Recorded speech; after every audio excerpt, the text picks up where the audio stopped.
We did it. Thank you guys so much for subscribing and being a part of this project. It has been such a long road to get here, and I am glad I have a lovely, fun, and helpful group of people that are here today, watching this video. To celebrate 1,000 subscribers, I have asked the Pariahs Discord server, link in description and pinned comment, an open Q&A about Pariahs and my channel at large. First, I have something that is more of a clarifier for Pariahs.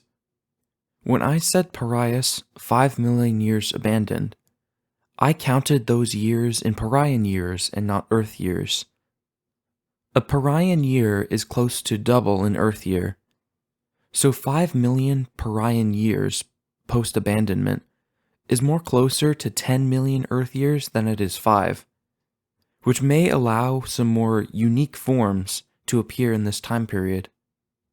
Now, with that out of the way, let's get to the real questions. What are your future plans for Pariahs? My future plans for Pariahs I cannot truly reveal right now, mainly because it is kinda up in the air, but I have some concepts I wish to hold on to that won't disappear. At the moment, we just kinda have to wait and see. What is your favorite organism we have made so far, and why? One of my personal favorites is the ratice from the Spinal Mountains episode. They are just such a bizarre and wonderful genus of mice that just look really cool. However, it's kind of a hard pick, since there's so many great creatures that are in the canon, it is a very hard choice to pick one specifically. Are there any species you regret sending or not sending to Pariahs? I sometimes regret the gargantuan diversity I gave to Pariahs to start with. I believe seed worlds are hard to follow long term with such a numerous amount of species. But more specifically, I sometimes regret bears. I would love to see what animals would evolve to take their niche, given they have dominated a lot of environments in previous episodes. I regret not bringing a lot of bats, given we only have like 1 or maybe 2, and 25% of all mammal species are bats, so I really underrepresented those dudes. Favorite ecosystem so far? I think it has to be the Crimson Desert. I love how unique the sand makes the animals look like they're on Mars. Favorite use for stale bread? Meatballs. Favorite continent? I can't say at the moment, mainly because we've been working on Lucindo for such a long time. But personally, I can't wait to get to Pyax, the northern continent.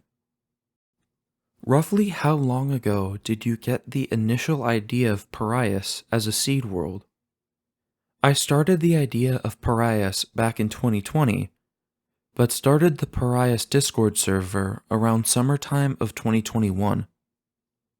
However, due to high school ending and a lot of nasty problems I went through at the time, Pariahs itself wouldn't be published onto YouTube until mid-2022.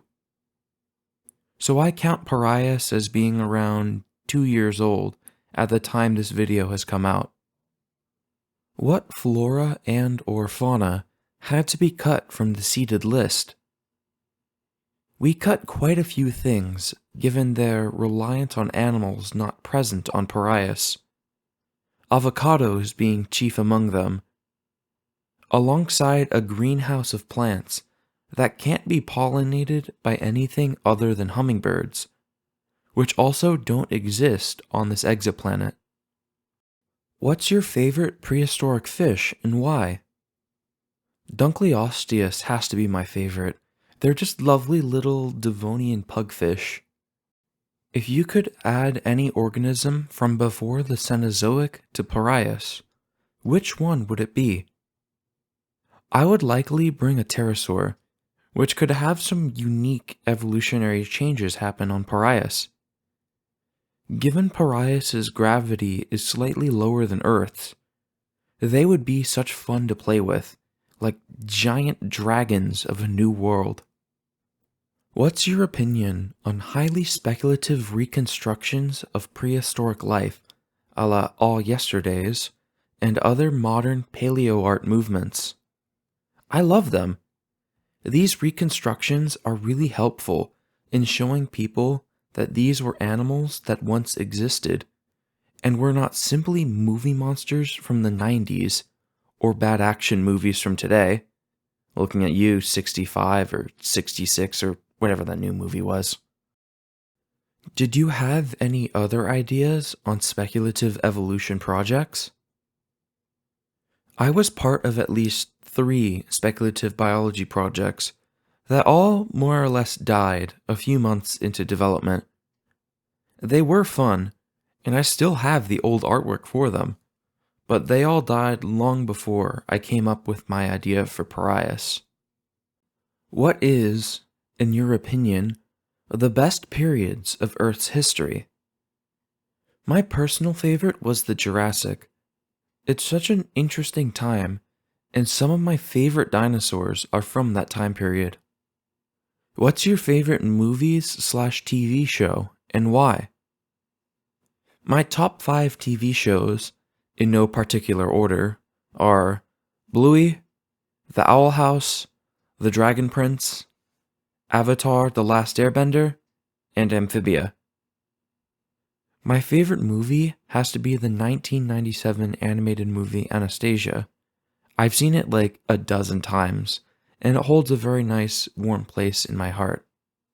What are the seagulls up to? Wouldn't you like to know? Favorite rodent? For me, it's totally basic, but my favorite has to be the capybara. What island or island chain's flora and fauna do you think have most inspired your view of radiative and speculative evolution? New Zealand is a really underrated place that was really inspirational on the ideas of relics and refugiums. Such a great concept that is not used too often in Spec Evo, unless you're in Alien Biospheres or Chimere. Favorite alternative evolution project? C.M. Koseman's Dinosauroids, easily. What are you planning on doing after Parias?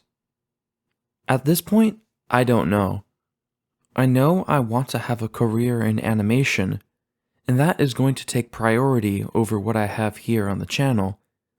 But when Parias itself is done, I'm likely to work on some smaller scale projects later on.